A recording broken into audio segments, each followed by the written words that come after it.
Okay, so here we are in Substance Painter. I'm going to go to File and New. I'm not actually going to select a template. Sometimes I do use the PBR Metallic Roughness Alpha Blend, but in this case I don't really need a template, so I'm just going to leave one without. For my file, I'm going to select my low poly version, so Cake Geo Low. Hit open. For document resolution, my computer is quite strong, so I'm going to choose 4096, but you could use 2048 or even 1024 if your computer is struggling. Normal map format, DirectX is the one that you want if you're ever going to use this in Unreal Engine, and for that you need to turn on compute tangent space per fragment. I'm going to leave the UV tile workflow off. I'm going to turn off import cameras. I'm going to leave on auto unwrap.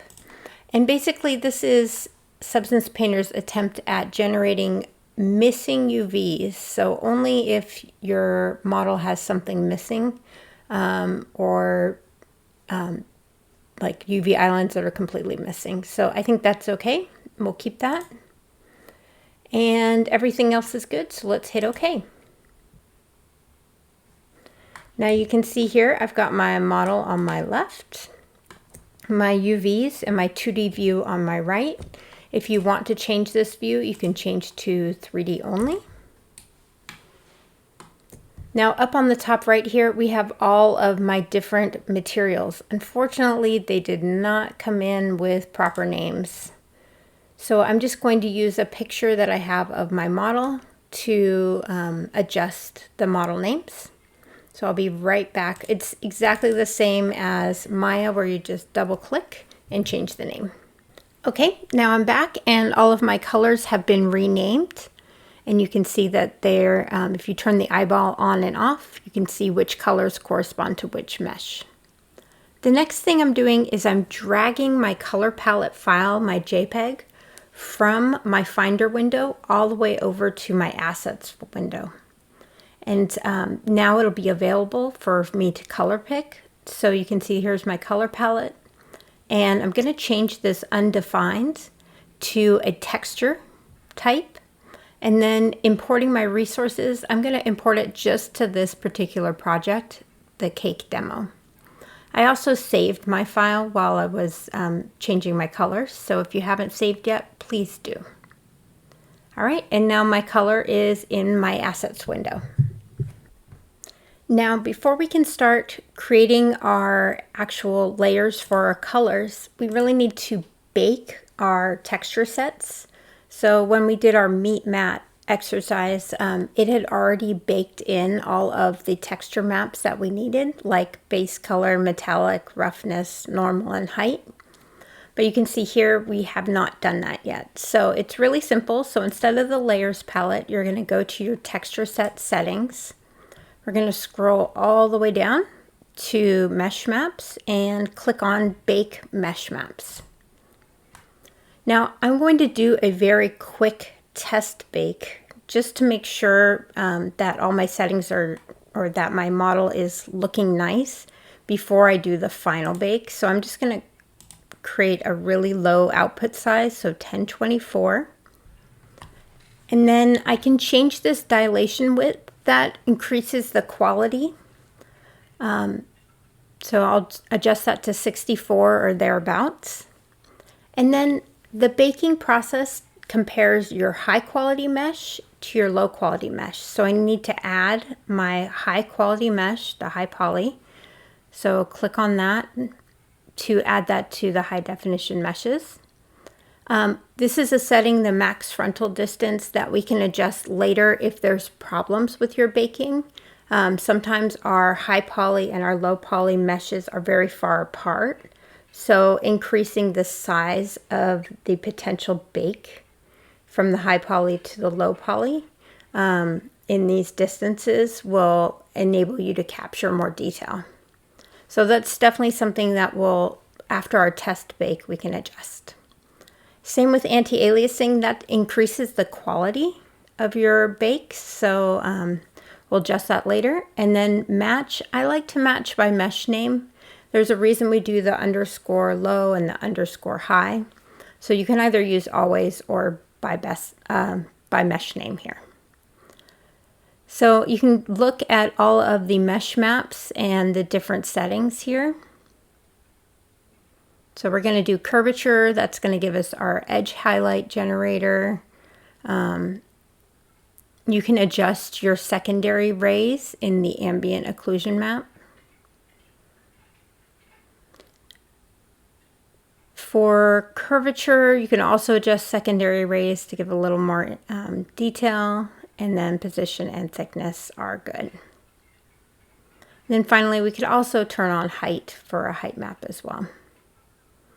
So once we're happy, you don't want to bake just the one layer. Instead, you want to bake all of your selected textures. So let's go for this option, bake selected textures. And then it's going to take a few minutes. Hopefully it won't take too long. And I will see you on the other side when it's done. Okay, so we're back and we have our first set of texture maps done. So you can see that it created an entire set of texture maps for each of our colors. So I'm going to hit OK, and let's take a look at this model. So what I'm seeing so far is there's a little bit of pixelation or funniness at some of the corners of these sharper stars. So that's telling me I may want to increase my max frontal distance for those. But overall, it's looking pretty good. There's a little bit of shadow. So if you can see, I'm going to hide these stars. So Substance Painter tries to create shadow from the stars to the other layers. So that's what you're kind of seeing there. A lot of this will clean up during the aliasing, the anti-aliasing, and with a tiny bit more of max frontal distance. So I'm going to do this one more time. Like, the good news is that there's no major errors, maybe around here. It's a little bit of weirdness where it's not quite as rounded as it should be. So I'm going to do one more test bake, this time with more max frontal distance and max rear distance at a similar level, and then see how that goes. So I'm just going to go back to my texture set settings, bake mesh maps. And this time for max frontal distance, I'm going to move this up to, how about like 0.1, and max rear distance 0.1. I'm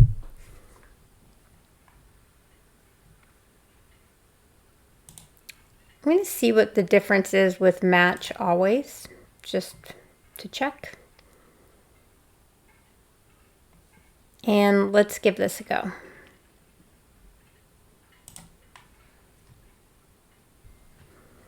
Okay, so this baking has finished, and actually, woo, that made it a lot worse. Oh my goodness. Wow, so you can see the taking into account a greater max frontal distance actually looks like it was trying to reach out to other models and get information from them. So that did not work. This is a good lesson. So we're going to go back, bake our mesh maps one more time. This time, I think it was originally 0.01, so I'm going to do 0.012. And for max rear distance, let's do 0.012. I'm also going to see if some of the anti-aliasing may help as well. So let's scroll down. We're on our normal anti-aliasing. And I'm going to do a subsampling 2 by 2.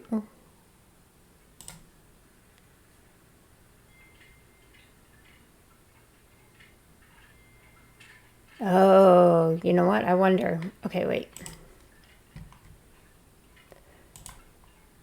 So we're going to bake our mesh maps again. This time we're going to change our max frontal distance back to 0.012. And for max rear, we'll do 0.012 as well. And then I'm wondering if my match by mesh name made a difference. So I'm going to change that setting, and the last setting I'm going to do is I'm going to subsample 4x4 just to see. Click on Bake Selected Textures, and let's give that a shot. Okay, so now this one is done, and you can see it's much nicer. So now if I use my Maya controls to zoom in, there's a tiny bit of pixelation on these corners where it's not quite capturing. So I may try just at the tiniest bit of max frontal distance. But overall, I think due to that anti-aliasing, it's just looking pretty darn nice.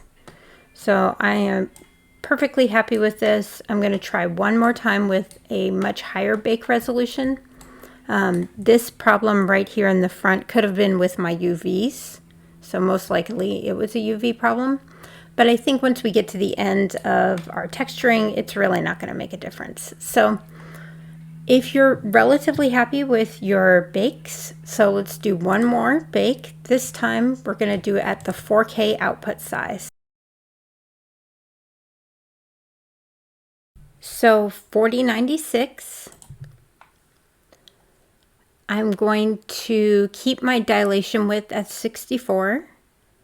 My max frontal distance, I'm going to try just a tiny bit higher, so 0.02. Keep my max rear distance. Anti-aliasing, I could try all the way up to 8x8, but my computer is not that fast. So I'm going to try subsampling at 4x4. Match, we're going to keep it by mesh name. I feel like that's been working a little better. Low and high poly. For world space normals, we're good. ID, we're good. Ambient occlusion, I could crank up the secondary rays, but I'm just going to leave that at like 64-ish. Self-occlusion, I'm going to say only same mesh name. Curvature, again, if your computer is super duper strong, you could try and upping these secondary rays, but mine is just going to take too long. Position is good, and thickness is good, and you could change these secondary rays. Okay, so now that I'm good, I'm going to bake my selected textures, and it'll probably take about an hour, I'm guessing. So I'll see you on the other side. Okay, so now I've finished baking all of my pieces, and this is looking quite nice. So I think this is going to work for what I'm working on, and I can start working on my first color. I'm going to use my layers palette, and I'm going to use my chocolate piece for the first material, and I'll just do one or two, and I want you to do the rest. So remember that our first layer is going to be a fill layer, and we're going to call it base color. And for this one, we're just going to scroll down and select a new base color. I'm just going to pick something from chocolate, so maybe use this nice brown color. There we go. And I could also pick from, remember, the texture.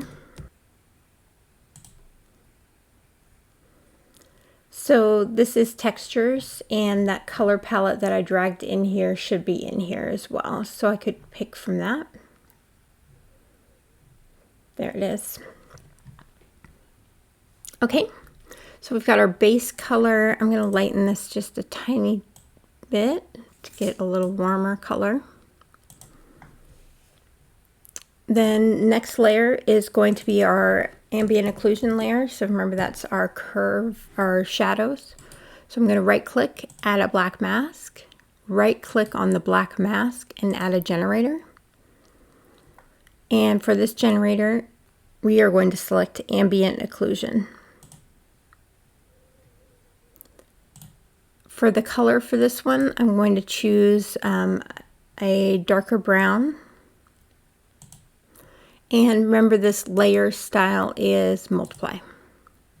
So it's going to combine those two colors into one to darken it. Okay, next one, we're going to create a new layer. And this one is going to be named Edge Highlight.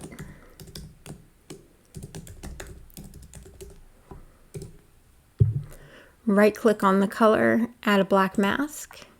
Right click on the mask and add a generator. Oh, and for our ambient occlusion on our generator, so we're going to click on ambient, and for global invert, let's call it true. There we go.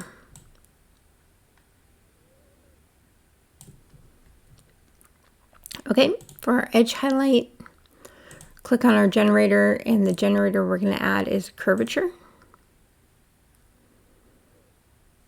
So you can see that's adding color just to the edges.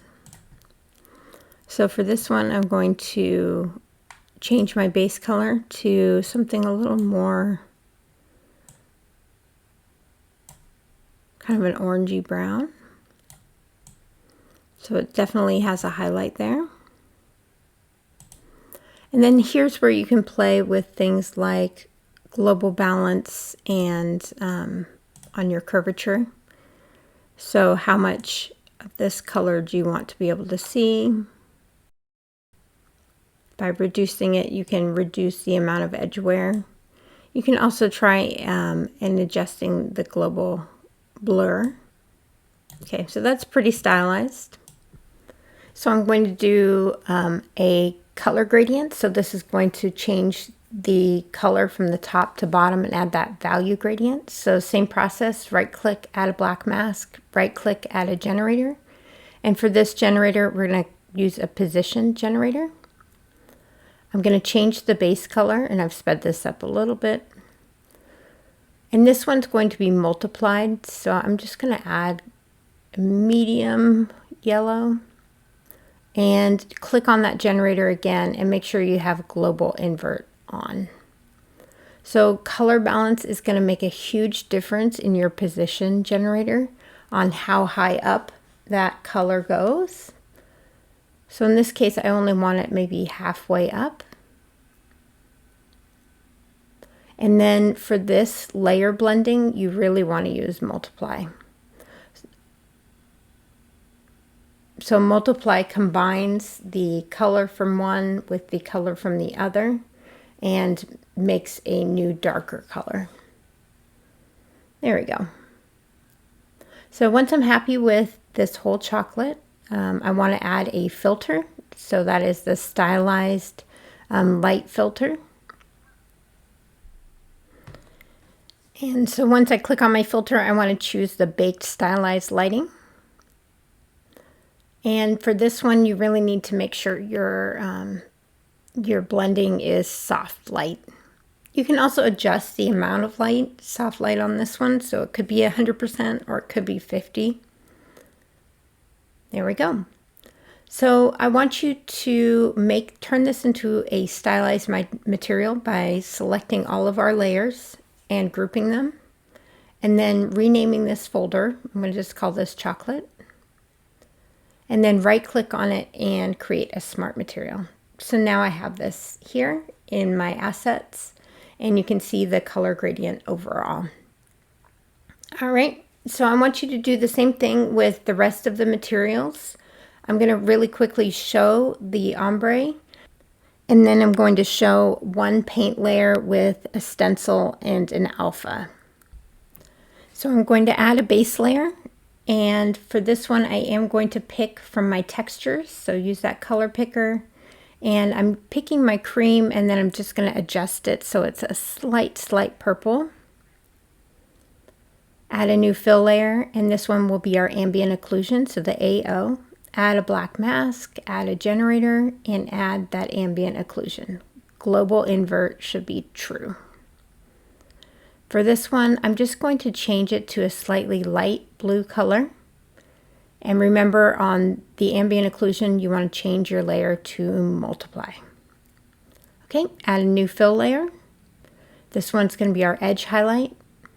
I'm going to add a black mask, add a generator, and this one will be the curvature generator. For the color, I'm going to pick from my pink. And for this one, you do want to look into your global balance and see how you can affect only the edges or larger. So for this one, global balance, turn it down low. You can also play with your layer blending, so overlay kind of lightens as well as screen. Great. Now a new fill layer. For this one, we're going to call this color gradient or position. Add a black mask, add a generator, and this one will be the position generator. Global invert is true. For our color, I just want something kind of pinky gray. And remember that for this one, you're going to use your multiply. And your color balance or global balance makes a big difference here. So make sure that you are adjusting how much of your model is going to have this gradient on it. You can always adjust your layer opacity as well if it's giving too much of an effect. Finally, we're going to add that filter for our baked stylized lighting, and remember to turn this one to soft light. All right, when you're done, put all your layers into a group, rename them, and call this, save it as a stylized material. Now the last thing I want to do is add a paint layer and use my alpha and my stencil. So let's add the paintbrush layer. So right there, little paint. And you can see here I can change my size of my brush, the opacity and flow of my brush. I can change my alpha, so that's the shape of my brush. I'm going to look for fluid. I think that's nice. So brush paint fluid. And then I'm also going to, so let me just show you what this one looks like. You can see that I have adjusted the height of my model, or of my paint. So if you scroll all the way down, if you drag to the left on your height channel, it's going to indent into your cake. If you drag to the right, it's going to add frosting to the cake. And if you keep it in the middle, it'll remain just flat. So I think this is nice. And then I'm also going to change my stencil. So for your stencil, you can use anything you like. I'm just going to try and find a quick little flower of some sort. There's dirt, there's fingerprints even. I'm just going to grab a little flower. I think there's one other flower that I like better. There we go. Let's do this one. Now, your stencil probably showed up as huge, so if you press S and use your left mouse button, it will rotate your stencil. S and middle mouse button will move your stencil. And S and your right mouse button will make your stencil huge or small. Notice that it applies it on the camera angle that you're using, so you may want to adjust your camera. And now I can just paint where that stencil is, and you can see it gives me that nice effect. So I'm going to move my stencil over again, and you can see I've got this nice stencil effect. Don't be afraid to use your artistic drawing skills as well if you want to add some areas like that as well. Okay, So I hope that helps. If you do want to adjust, so let's call this paint. You can also change your blending for this. So overlay kind of acts as like a light. You can change the opacity and all that good stuff. So play around and add all your colors and your designs, and then we'll look into rendering and adding light to these candles in the next video. Thanks.